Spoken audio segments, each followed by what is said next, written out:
ከለውጡ በኋላ የነበረው ነገር መጀመሪያ እነዚያ ነገሮች በቅጡ መረዳት፣ ምን ሞከሩ፣ ምን ተሳካላቸው፣ ምን አልተሳካላቸው፣ ዋናው ችግር ምንድነው ሚለው መለየት።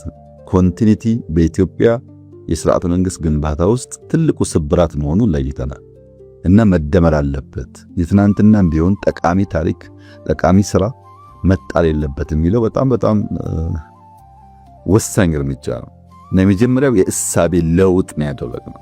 አንደኛ ብዝሃ ዘርፍ መሆን አለበት፣ ብዝሃ ተዋናይ መሆን አለበት፣ ብዝሃ ተጠቃሚ መሆን አለበት። ይሄ ሶስቱም ጊዜ ወስደ ተንትንልኝ ካልክ ችግር አለበት። ብዝሃ ዘርፍ ያለበት ምክንያት በውስን ዘርፍ ላይ ብቻ ስለነበረ እንቅስቃሴው ዘርፉ ካልሰፋ ስለማይሆን፣ ብዝሃ ተዋናይ ያልንበት ምክንያት መንግስትም የግልም የውጭ ባለሀብትም በስፋት የሚሳተፍበት ይሄ ዩጎዝላቪያ ነው ወይም ራሻ ነው ወይም ጀርመን ነው ሳይሆን ከየትኛውም በእኛ ሀገር ህግና ስርዓት የሚሰራ ኃይል ከመጣ ድረስ።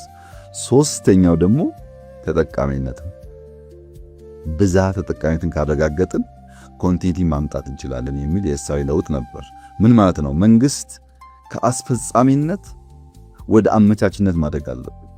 ጉዳዩን የሚያስፈጽም ብቻ ሳይሆን ጉዳዩን የሚያመቻች ቤዚክ ፍላጎቶችን የሚያሟላ ለዛ አስቻይ ነገር በመፍጠር አትራክት የሚያደርግና የሚያሰፋ መሆን አለበት የሚል እሳቤን የያዝ ነው። ለዚህ ብለን አገር በቀል የኢኮኖሚክ ሪፎርም አጀንዳ ቀረጽን ማለት ነው። አንደኛው ትኩረት ምን ነበረ? ያኔ ስብራት የሆነ ኢንዱስትሪው እንዳያድግ ያደረገው ማክሮ ኢኮኖሚ መዛባት ነው።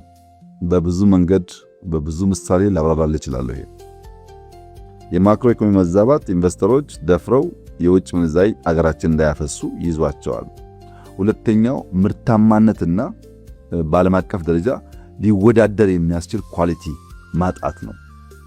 ሶስተኛው ከሀገራዊ ኢንዱስትሪዎች ጋር ትስስር በማጣት የሚመጣው ኢንዱስትሪ ግብአቱም የሚሸጠውም ሌላ ቦታ ስለሆነ ለሎካል ኢንዱስትሪ ያለው የማስተማርም የእውቀት ሽግግር የማረጋገጥ ሁኔታ በጣም ውስን በመሆኑ ነው።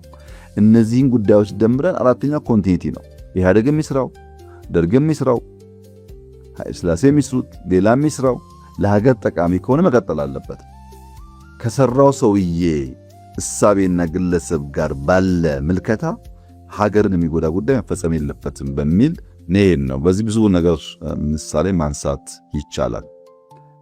ለምሳሌ ባለፈው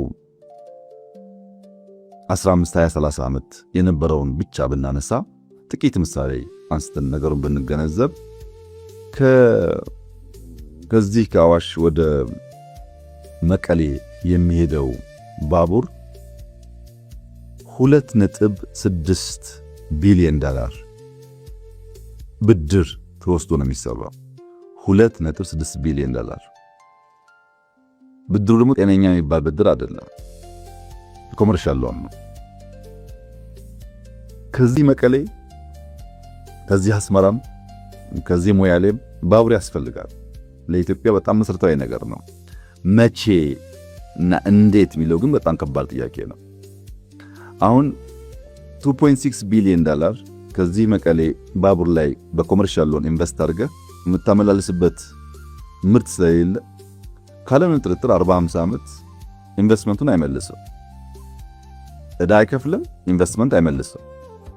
ቢኮዝ ከሰራው በኋላ የምታንቀሳቀስበት ብዙም ምርት ስለሌለ ማለት ነው።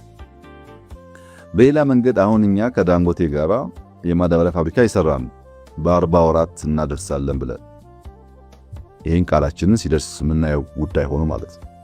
ምን እያደረግን እንዳለን ስለምናውቅ ይሄ ማዳበሪያ ፋብሪካ አጠቃላይ ወጪው $2.5 ቢሊዮን፣ ያኛው 2.6 ነው፣ ይሄ 2.5 ነው። 2.5 መሆኑ ብቻ ሳይሆን አሁን ኢትዮጵያ የምትጠቀምበትን የማዳበሪያ ፍጆታ ከእጥፍ በላይ ያመርታል። አሁን ዛሬ የምንጠቀምበትን ከእጥፍ በላይ ያመርታል። የዛሬ 2 ዓመት ተኩል ቢበዛ 3 ዓመት ፋብሪካው ሰርቪስ ይሰጣል። ከዛ በኋላ በ4 5 6 7 ዓመታት ካለምንም ጥርጥር ኢንቨስትመንቱን ይመልሳል። ካለምንም ጥርጥር